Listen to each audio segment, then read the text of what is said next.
সুকুমার রায়ের গল্প গোখুরে শিকার।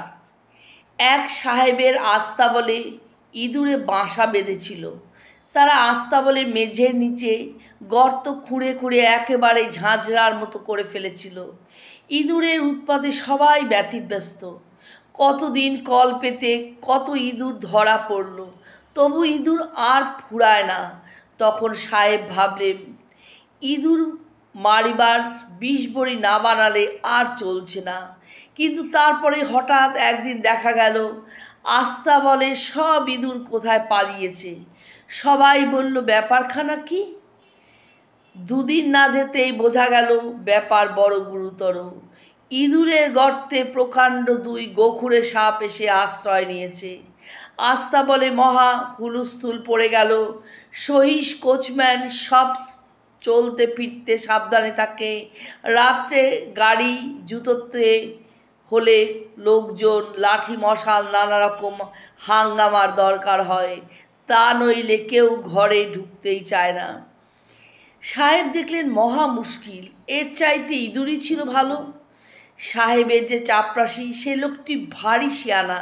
সে বললে, হুজুর, আমি সাপ তাড়াবার ফন্দি জানি, আমায় 4 আনা পয়সা দিন, আমি এক্ষুনি তার সরঞ্জাম কিনে আনছি। পরের দিন চাপরাশি সেই 4 আনার সরঞ্জাম নিয়ে হাজির। একটা বড়শি আর ছিপ আর একটা ঠোঙার মধ্যে জ্যান্ত ব্যাঙ দেখে সবাই হাসতে লাগলো আর চাপরাশিকে ঠাট্টা করতে লাগলো। সাহেব বললেন, বেয়াকুব, তোকে সাপ মারতে বললাম আর তুই মাছ ধরবার সরঞ্জাম এনে হাজির করলি।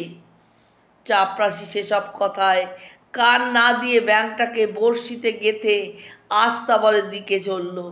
তামাশা দেখবার জন্য সবাই তার পিছন পিছন চলল। তারপর সেই ছিপে গাঁথা ব্যাঙটাকে গর্তের মধ্যে ছেড়ে দিয়ে চাপরাশি শক্ত করে ছিপের গোড়ায় ধরে বসে রইল। খানিক পরে ছিপে টান পড়তেই অমনি সবাই ব্যস্ত হয়ে উঠল, আর চাপরাশি সেই আধ গলা ব্যাঙ শুদ্ধ একটা প্রকাণ্ড সাপকে গর্তের মধ্যে থেকে হি হি করে টেনে বার করলো। সাপেরা যখন খায় তখন ক্রমাগত গিলতেই থাকে। যা একবার গলায় ঢোকে তাকে আর ঠেলে বার করতে পারে না।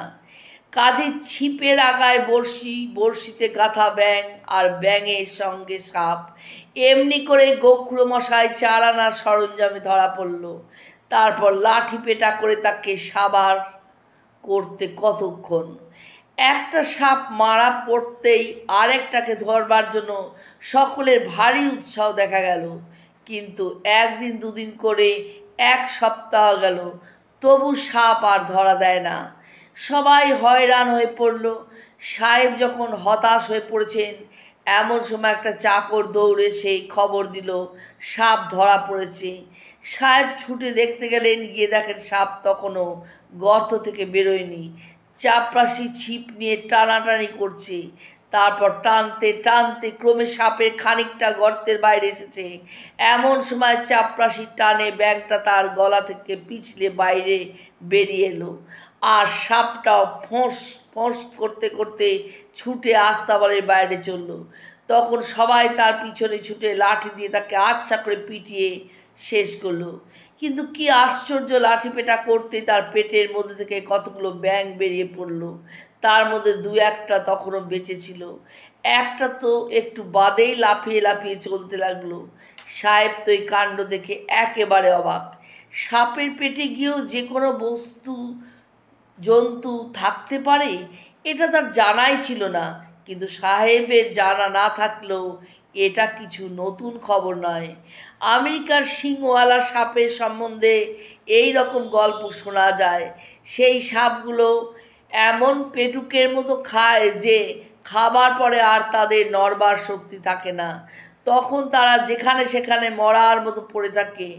সেখানকার প্রাচীন রেড ইন্ডিয়ান জাতির লোক এই সময় তাকে দেখতে পেলে তার মাথায় ডান্ডা পেটা করতে থাকে। তার ফলে অনেক সময় তার পেট থেকে আস্ত গেলা জন্তুগুলি সব বেরিয়ে আসে। তার মধ্যে প্রায় 2-1টাকে জ্যান্ত পাওয়া যায়। যা হোক, সাহেব তো সাপ মারলেন, কিন্তু তখন আবার দেখা গেল যে আস্তাবলের মেঝের নিচে সাপের ছোট ছোট বাচ্চা একেবারে ভর্তি হয়ে গেছে। এখন উপায় কি? দুটো সাপ মারতেই এত হাঙ্গাম, তবে এতগুলো যখন বড় হবে তখন কি হবে? আবার চাপরাশির ডাক পড়ল। চাপরাশি বলল, হুজুর, আমি এর উপায় জানি। এবারের উপায়টি আরও আশ্চর্য। এবার প্রকাণ্ড বড় বড় কোলা ব্যাঙ এনে আস্তাবলে ছেড়ে দেওয়া হলো। তারা মহা ফুর্তি করে পেট ভরে খেয়ে খেয়ে সাপের বংশ সাবার করে দিল। সাপকে দিয়ে ব্যাঙ খাইয়ে তারপর ব্যাঙকে দিয়ে সাপ গেলানো। চমৎকার শিকার না?